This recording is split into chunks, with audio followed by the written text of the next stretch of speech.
Welcome to MGO Bucks. The college football rankings just came out. They're fresh, hot off the press, and just looking at those, I'm like just even more angry with the College Football Playoff Committee. But I'm here with Matt. I'm Nate. Please like and subscribe to the video. We'd greatly appreciate that. But Matt, you have to be happy because I think that Ohio State is getting in, and I think you do too.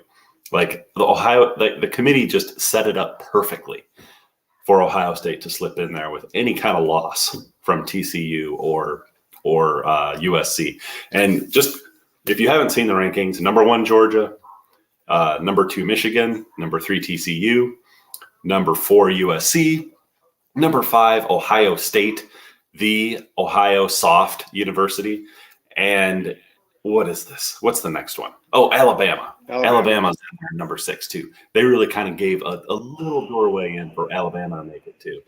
Man, what are your thoughts here? Well, I think today the penultimate rankings were almost as important as the rankings for next week, because if Alabama was ahead of us, we would have had a very small chance of actually making it. So now a USC loss guarantees us a spot in the top 4, and a TCU loss still could get us in if they're the only ones that lose, and if they lose by probably 8 to 10 points or more, I think it's definitely a lock. But I think even a loss at all, because it's going to be to K-State. I mean, they're 9-3. They're a good team. They're not anything to write home about. So it's just annoying to have to measure yourself against who had the worst loss and who had the better loss, and we have better wins than they do, but they won't have a blowout loss, but our loss is to a higher ranked team, so it's all convoluted.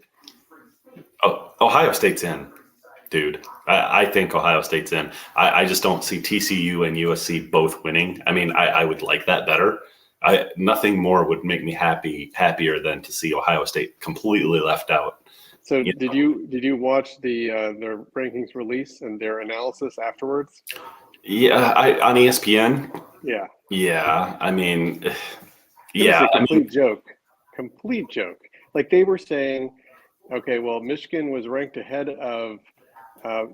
Georgia was ranked ahead of Michigan, and we feel like they didn't do anything to drop.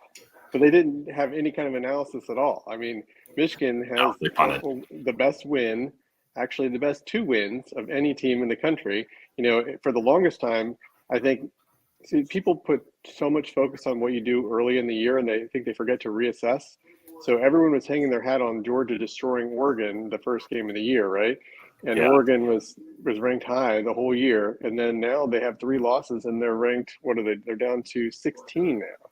So that all of a sudden that shining win over Oregon isn't worth so much anymore, because now Michigan has a win over number 5 Ohio State, number 8 Penn State. I mean, those are elite wins, and both those wins, by the way, were 20 points or more. So it's not like they were close wins, and they have a balanced offense and defense. So like they're good on both sides of the ball. Like, they're well rounded. It's not like they're only a passing team where they don't have a defense or something like Ohio State. Yeah, totally. Well, we have a defense except for last Saturday. Yeah. Well, I think that the Buckeyes are in. I mean, that's kind of what I'm thinking. They have set it up. The committee has set it up for their dream 4, which is Georgia, Michigan, Ohio State, and Alabama. They're. I mean, I'm sure they would kind of like to see USC in there, but not USC. I think they would rather have USC this year, because USC hasn't been in a while, and they have, the guy who's going to win the Heisman Trophy, and Caleb Williams. So I think that they would prefer actually USC over Alabama. Alabama. Yeah, it would get better ratings, I think. I mean, I hate to admit this, but it would be ridiculous to have Alabama jump Ohio State. I mean, Alabama's had 2 losses. That's ridiculous, right? Yeah, well, not just that, but they've also had a bunch of close wins. And the thing is, that bothers me, in arguing with some of our friends, when people say, well, you're in this conference, so you deserve, you played a tougher schedule. But then I think a lot of people just don't realize you don't play everyone in your conference. I mean, you look at, for instance, USC. Like the Pac-12 has a ton of ranked teams, but USC hasn't played most of them. So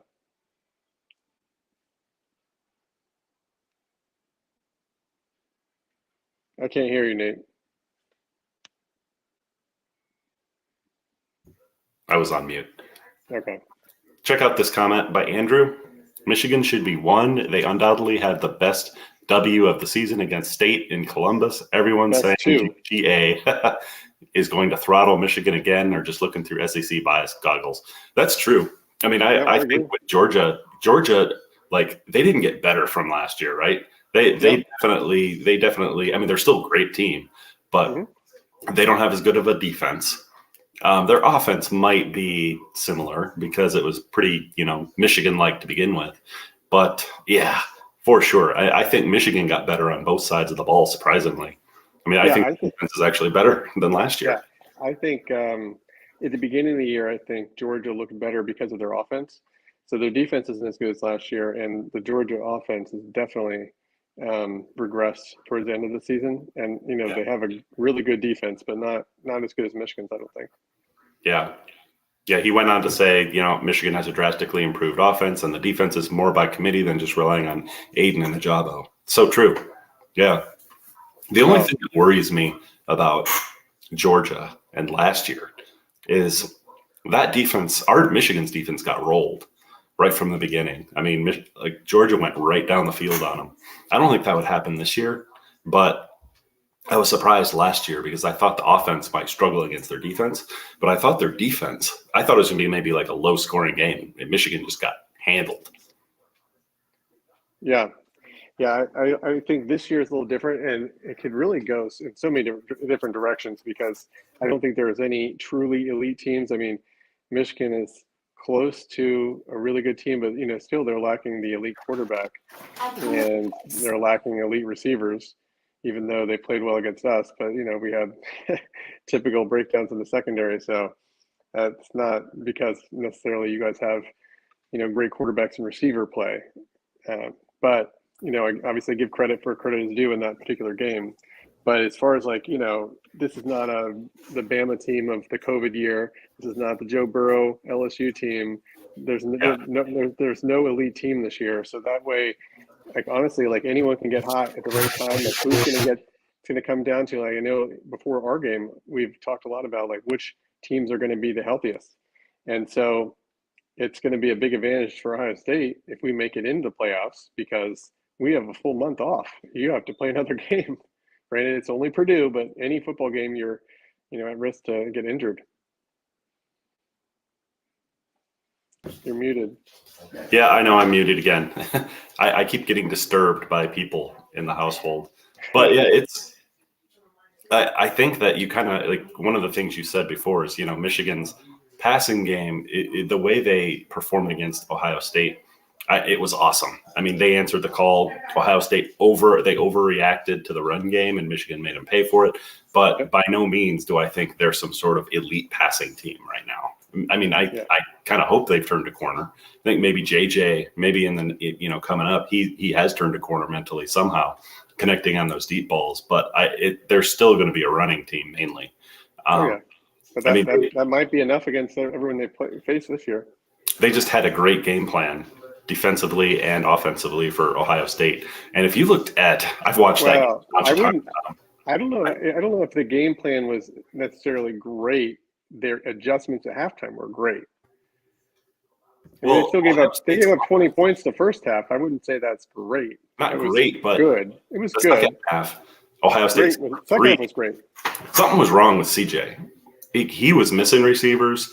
He was not accurate in that second half. The receivers were obviously not getting open. And I mean, you got to credit Ohio. You got to credit Michigan for that. Yeah, their adjustments were really good in the second half. Because that's not the way Ohio State went down all year. Usually in that fourth quarter, they woke up. Well, they usually do well the whole second half. Right. That's what good teams do. Is they're kind of medium in that first half, but the second half they just soar away. They get away. So the interesting thing is, so I think as far as the rankings go, I think clearly Michigan was only being put at number 2 because they don't want the rematch in the first round. The playoff committee will be happy to have a rematch, but they don't want that until they have to, which would be in the finals, because the ratings for that in a national championship for a rematch would be off the charts. Yeah, and trust me, I'm actually happy being number 2.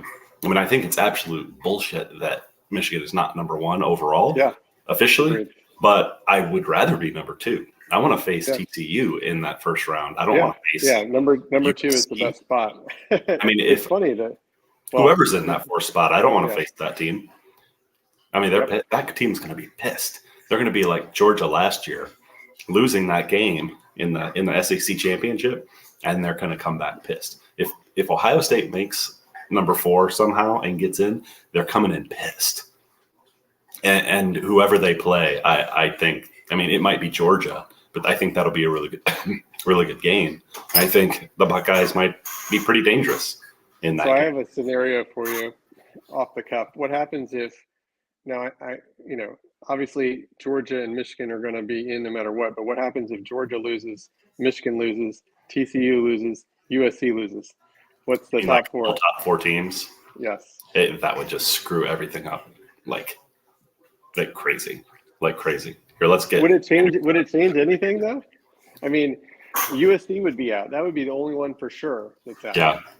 Look, Andrew thinks that the top 4 after next week is going to be Georgia, Michigan, USC, and OSU, and that's very possible. So we're thinking. I think that's less likely. I think that's the less likely scenario.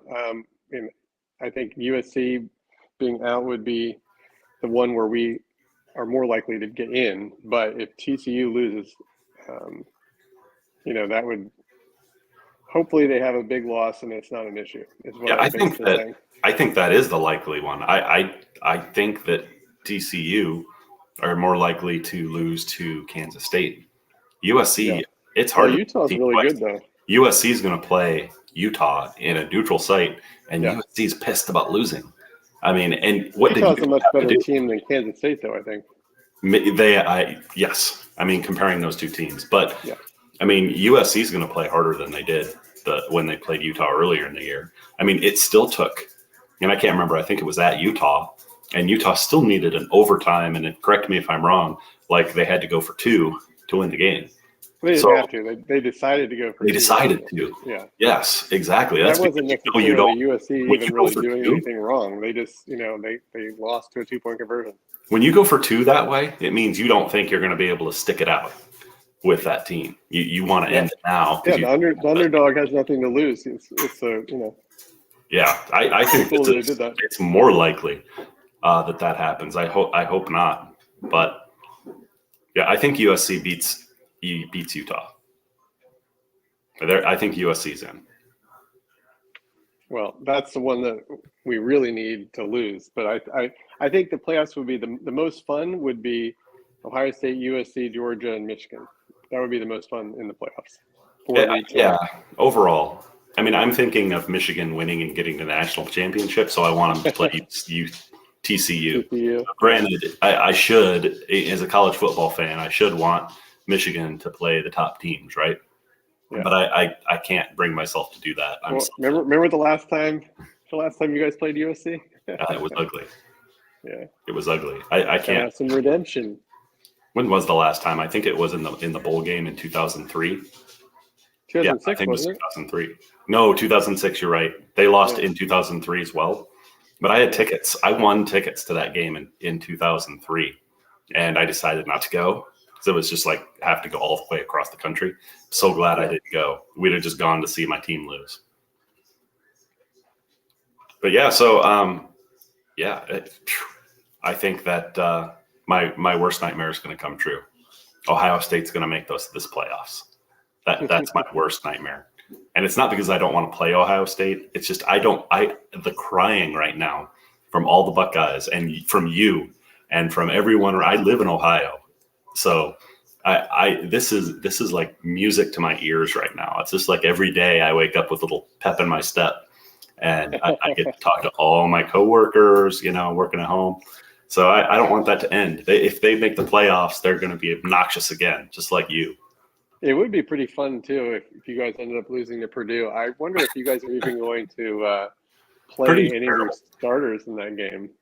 Just like, like you can't technically just forfeit, but like, why not just put in your full second team so you don't get any injuries? Yeah, Purdue's terrible. I'm not worried about Purdue at all. They're a West team. Penn State beat them pretty handily, I think, at the beginning even. They have 4 losses. I'm not worried about that. But yeah, you never know. West is being ugly. We don't talk about the West. Yeah. we pretend they're not part of the division. I could see, speaking of that, I could see Michigan playing an ugly game to Purdue just because of the Buckeye hangover. And I don't think Corum's going to play in that game. That would be stupid. Yeah. They're not going to play Corum. They're not going to try and aggravate his injury. They want him for the playoffs. They might not even play Edwards. Let his hand rest. Maybe that's true. I mean, it's good. I wouldn't play it. I wouldn't play them. I don't think you need him for Purdue. Yeah, I definitely think that that's going to be. I think Michigan's going to handle them pretty good. Maybe like typical games where they hang around in the first half, but I think Michigan will put them away in the second half like normal. At least that's how it needs to go to plan. But yeah. So tell me, how are you feeling now after the game? It's been a few days, good 4 days, I think. Like how are you feeling about CJ Stroud now? Like, how are you feeling about him still being a Buckeye? I mean, if you make the playoffs, he's going to play. But if Ohio State doesn't make the playoffs, it's probably the last you've seen of CJ Stroud playing as a Buckeye. Probably the last for a lot of guys, actually. Yeah, I've sort of mixed feelings about him. Like he makes passes that no one in the country can make, but in the college game, it's more important to be almost a dual threat quarterback, even if you're not as good of a passer. And the other thing is, even if you're not a dual threat passer, you still need to be able to take the 5 yards when it's wide open. I mean, there's so many, it's not like you even have to take hits, just like run 5 yards and then go out of bounds. I mean, it would be it's so much harder to defend teams when you have to worry even a little bit about them just running on a 3rd and 5. He has plenty of those lanes where could get the first down and he just wants to make the big play all the time. He could easily in that game.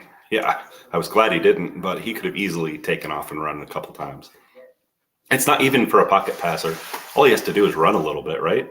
Like run down the field a little bit and slide, run down, pick up a first down and run out of bounds. That's not going to hurt him at all. He just doesn't do it, and he's not going to. Yeah, I mean, the one thing I will say is when we have our running game clicking, he's really deadly, and I just think that I almost blame more. I mean, he definitely missed some reads and stuff, especially in the second half, but in the first half too. But I think the bigger problem offensively is they're not forcing the ball to Marvin enough. When you have the best receiver in the country, you can give him more than 7 or 8 throws. I mean, he had his first drop of the year in that game, in the entire year, which is crazy. And then we have a really good running game, run for 160 yards or something in the first half, and then we barely even try in the second half. And it seems like in a lot of the big games he gives up on the run way too soon. I mean, it was a close game until 7 minutes to go. Yeah, and it's funny because I think that Ryan Day didn't really feel threatened to lose until I think there's maybe 7 or 6 minutes left to go. Then he was kind of like, oh shit. And I don't blame him for taking that one field goal that they got in the half because it brought it back to one score, right? Michigan by 11. You take that, and now you just have one score. It's but very Russell-like. You need 8 points, though. They still need a 2-point conversion, which means I think you're almost safer just going for the touchdown. Just not safer, but I think they knowing that you would have to completely shut out Michigan and get a touchdown and 2-point conversion, that's pretty risky. I don't know what the analytics say you're supposed to do in that situation, but I feel like so much of football too is momentum, and that play we needed a touchdown, and especially I think the first field goal we kicked in the game, going for the field goal there, we were up 7-3. We should have went for a touchdown there too. just not. He just wasn't aggressive enough throughout the whole game. They need the touchdowns in Yeah, the red zone. The red zone offense has just been so bad the last 2 games against Michigan. Ryan Day did not feel threatened in that game until there were 6 minutes left. Like I think he didn't feel threatened like, oh shit, until Donovan Edwards' first big touchdown, big run for a touchdown. Then it was like, okay, that's 2 touchdowns. You got 6 minutes left. Now it's panic time. Because I thought they probably thought they were going to get a really quick 3 and out. Michigan was going to play really conservative, which they were trying to do. Michigan was going to punt if in under any other normal circumstances, and the Buckeyes would have gotten the ball back with an 8-point deficit. That was the plan. But, Michigan, like our center just pushed. He blocked, made an awesome block on both of those and sprung Donovan Edwards. I wanted to talk about that again, too. So I feel like Ohio State has not been taking advantage enough of the transfer portal. I mean, we were able to get Justin Fields, which was amazing, obviously. But I don't think, I think from reading stuff in the offseason, like we were potentially looking to get, Ricks from the transfer portal. He was a 5-star corner, and he had some off the field issues, of course. But from reports that I was reading, like they were concerned that if they brought a transfer 5-star corner in, that it would upset some of the people that are already on the roster. And I'm like, man, you cannot worry about stuff like that. You have to just get the best players, and if people are worried, then let them go.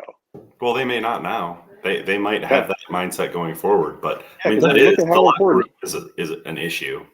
Look at how important your transfer portal was this year. Getting that center it transformed your team. I mean, you go from losing someone to like gaining the best center in the country. It's just like a huge turnaround.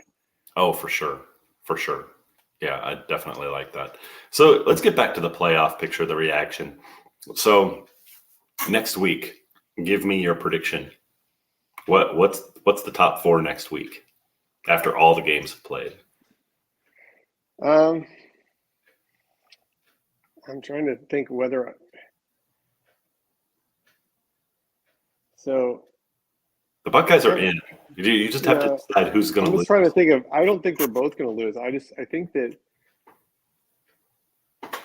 I don't know. I'm debating because I don't think Kansas State is nearly as good as Utah, but I think USC is the better team right now. So I'm having a hard time figuring out which one I think is going to lose more. But I guess I'll probably have to say that TCU is going to lose and hope that it's at least by 10. And so then I guess I'm going to go with Georgia, Michigan, USC, and Ohio State, and then I guess TCU at 5 or 6. They'll probably put TCU at 6, maybe. I mean, just if they put them behind Alabama, that would be ridiculous. But that's what they did to Ohio State the other year, because they wanted to pretend like the year that they picked Bama over us, they put like Stanford ahead of us. They put like Bama, Stanford, then us, because they wanted to pretend like there was this big gap. So they just put another team in between to try to prevent the controversy. So I think that they would do something like that again, like with the moving TCU down. Like they wouldn't just move them to 5. They'd probably bump them down even another spot just to tell their non-blue blood team to get out of here. Here, we got another comment here. So we shouldn't be in the playoffs. Unfortunately, Georgia would mop the floor with us. Yeah, I mean, that could easily happen. Georgia's a good team. I mean, I don't think they're as good as they were last year, but they are definitely a good team. And I think that if TCU stayed in there and USC lost and the Buckeyes snuck in, then the Buckeyes would have to play Georgia. I'm sure you'd prefer that either way. Just get in, right? You don't care who you play. But that would be a tough game for Ohio State.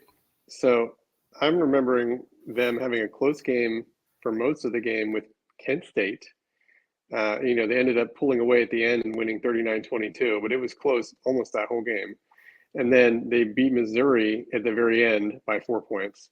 This is not some team that's just been dominant all year.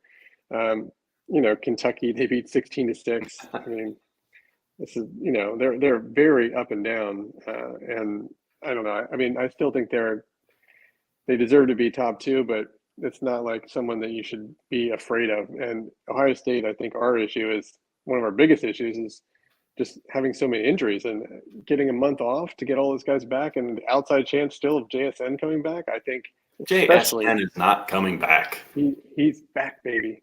I'm telling you, he's going to be back. If it's the playoffs, he's going to come back. JSN's not coming back. He's got an injury. He's in the NFL. He's a lock. He's not coming back. I could be wrong though, but yeah, I see you're playing the Kevin Bacon game with football though. So like Georgia had a close game with like someone or other, and therefore Ohio State's going to win. That doesn't work. Trust me. I'm just saying that to show that they're not a dominant team this year, like they were. Not as dominant. That's true. Yeah, and then not the like other thing, they of were course, last year. yeah. Last year when they didn't even win the SEC championship last year. Yeah, like last year the defense for Georgia was so good that like some teams could barely even snap the ball, like before a Georgia defender was on top of them. So they're not that good this year, but they're still pretty darn good. Yeah, they definitely have some people I'm worried about. But if we have our full line healthy, then I'm not worried. Michigan bullied us. Imagine what Georgia will do to us. Yeah, yeah. I mean, I don't know if I really don't. I don't think Ohio State was soft. I think they were just out schemed, and they they were definitely out schemed in the second half. You guys, your defensive coordinator made adjustments, and our defensive coordinator did not make adjustments, and Ryan Day on offense also didn't make adjustments, and he just abandoned the running game. So, it's just a lot of bad coaching. DB2, Don Brown 2.0, DB2. That's the coach. I like DB2. I need to coin that. I used to love Don Brown. He was my favorite. Don Brown. Maybe I think this is irony, but like Ryan Day just had field days on Don Brown and his defense. And he even like had told some stories like when he used to coach on the same team with Don Brown, and he would do the same thing to his offense, like on the same team. I can't remember which team they're on together. So it's weird that Ryan Day would go out and get a guy who was like had Don Brown tendencies. So that's just so funny to me. Like no one thought of that before this all happened. I mean, if Ohio State wins, it was genius, of course. But I think that's funny. Do you think DB2 makes it to next year? Are they going to let him recruit? Oh, yeah. Yeah, he's not going to get fired after 1 year. Really? Not going to make any changes. I think it's hard to make changes because like he just made all changes this year. Like the entire defensive staff besides Larry Johnson changed. So I don't think there's going to be any changes this year. The only thing I could think of is maybe no. I mean, I don't see anything. If Larry Johnson's not retiring, I don't think that they're going to make any changes defensively. I think the only changes that might happen is if Brian Hartline gets a head coach job at like UC or something. Yeah, very, very true. Very true. I think, well, we're going to wrap this up. This is going to be a short one, but yeah. So I asked you your prediction, and I don't know if you even finished it. What's going to be like without any analysis? Just give me your like top four at the end of the week. So it's going to be no Georgia, deep thought. Yeah, Georgia, Michigan. Let's see. It's going to be TCU. No, I guess I'll go with the USC and then Ohio State. So that would be. I think TCU will be up. That's the dream schedule for honestly. That's what the committee wants, and that's what all the TV networks want. That's the lineup they want. Yeah. I agree. I think TCU is going to lose, unfortunately, and Michigan's going to have to play USC instead of TCU, and I don't like it. That's what I'm going with too. That'll be a fun matchup, though. Yeah, trying to stop Caleb Williams. Their running game is really good too. That line, they have really good. two All-American linemen, a running quarterback. Their backup running back now, who replaced Dye, is also a stud. Like they just look really tough to beat. Yeah. I think that it's going to be really tough. And but their defense is very susceptible. The defense is susceptible because they're the Pac-12. But Michigan versus USC in that first one would be awesome. Awesome. Yeah, and then Ohio State, Georgia, the matchup we were hoping to get last year, but we never got a chance because we lost. Nope. So we'll finally potentially get that matchup this year, which would be fun. Awesome. Well, everyone, post your comments. Let us know what you think the top 4 is going to be next week. If anyone's going to lose, is it going to be the same ones? Please like and subscribe, and we will talk to you very, very soon. Thanks. All right. Good one. Signing out. Go Bucks. Go Blue.